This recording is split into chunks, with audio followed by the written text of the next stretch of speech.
Dedinho de Prosa está começando e hoje nós vamos entrevistar o desembargador Romero Marcelo. Doutor Romero, eu vou fazer uma coisa que eu não costumo fazer, o jornalista não deve fazer, tietar. Eu sou fã da sua história, das suas atitudes como magistrados. E eu queria falar justamente sobre isso. Não foi fácil o senhor chegar ali no Tribunal de Justiça, não, né? Eu cheguei por antiguidade, né? Depois de... Quando não tinham mais o que botar terra, né? Como a gente diz lá em Serraria. Na verdade, eu não digo botar terra, mas eu posso dizer que nunca recebi um voto de qualquer dos desembargadores nas promoções por merecimento. Não figurar em lista, não. Eu nunca recebi um voto. Então, cheguei realmente por antiguidade. O senhor superou todas as dificuldades, já chegou a um ponto e disse, não, aqui não tem mais jeito, ele tem que entrar, ele vai chegar. Eu cheguei na vez da antiguidade, né? E tinha que ser mesmo. Tinha que ser. É verdade que na sua posse o senhor disse, olha, não com essas palavras, mas mais ou menos o seguinte, olha, eu quero avisar os senhores que eu tomo tarja preta.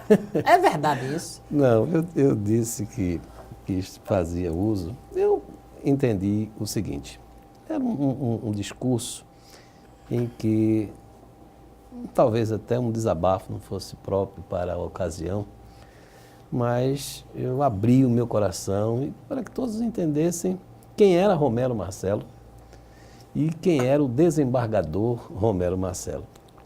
E eu disse na ocasião, eu ainda estou vivenciando isso, é o mal do pânico, né? Que é o estresse acumulado durante a vida toda, a síndrome do pânico. E naquela época eu estava realmente fazendo um tratamento, né? E num determinado momento eu disse isso, eu estava abrindo meu coração para que a Paraíba, aqueles que não me conheciam, porque a maioria das pessoas que estavam ali, meus conhecidos, e de certa forma sabiam da minha história, das minhas histórias ou da minha história como um todo.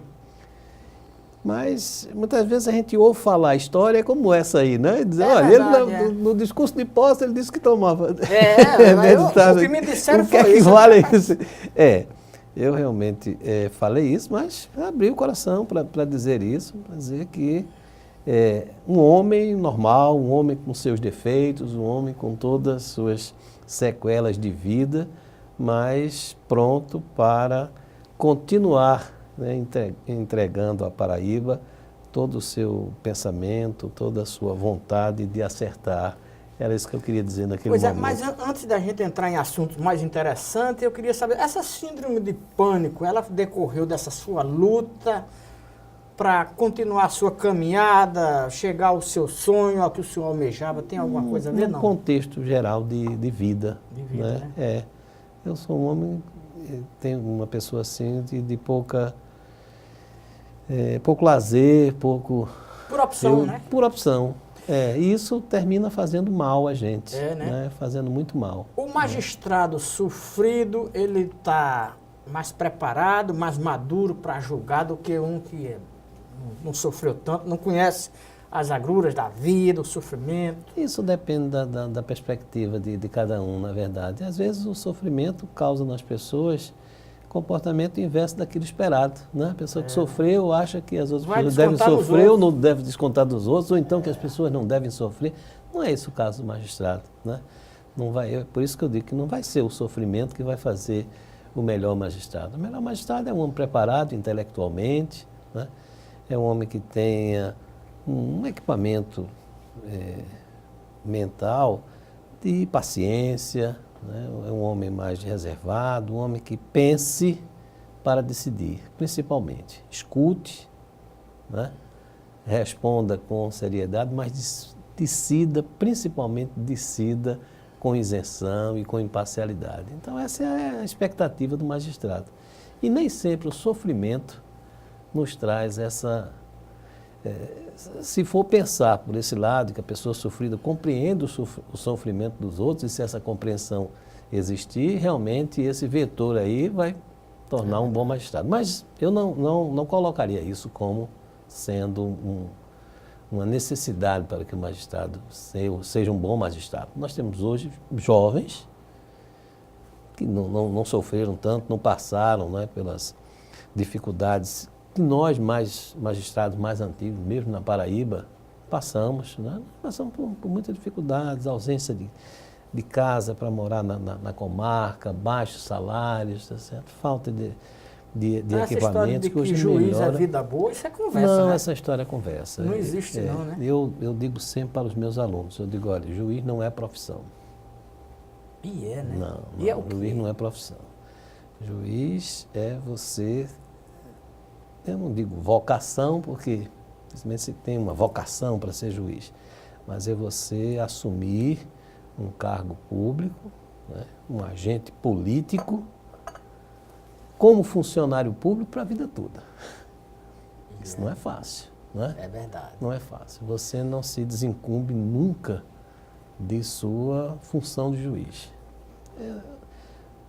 Um funcionário, por mais atarefado que seja, quando termina o seu dia, ele fecha a sua máquina, fecha o seu birô e vai para casa. Pode levar alguma preocupação, mas o juiz estará sempre pensando na decisão que vai tomar, ou na decisão que tomou, não é? Se realmente ela foi a mais acertada. Não é fácil você decidir sobre a liberdade das pessoas, sobre o patrimônio das pessoas. Né? É muito difícil, isso é muito né? difícil, né? E se você introspectar essa carga emotiva, isso realmente envelhece muitas vezes. Eu queria lhe perguntar o seguinte, o magistrado sofre pressão? Que tipo de pressão ele sofre? Depende dos casos que ele recebe. Em determinadas situações, eu entendo que já sofreu mais. Hoje, eu acho que o magistrado sofre menos pressão, assim, de pessoas que queiram intervir na sua judicatura. Quando eu assumi a magistratura, tinha uma coisa, eu acho que você é mais ou menos da minha idade, me permita chamá-lo claro. assim. Eu acho que eu sou mais velho. Eu vou logo lhe agradando aqui. Eu estou nos 65 anos. Mas, como eu dizia, olha, aquele juizinho.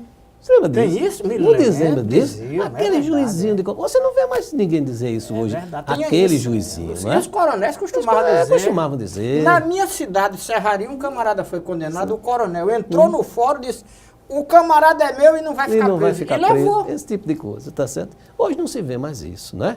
A magistratura brasileira galgou uma posição de respeitabilidade, né, muito grande, e isso protege muito o juiz, né? Protege muito o juiz.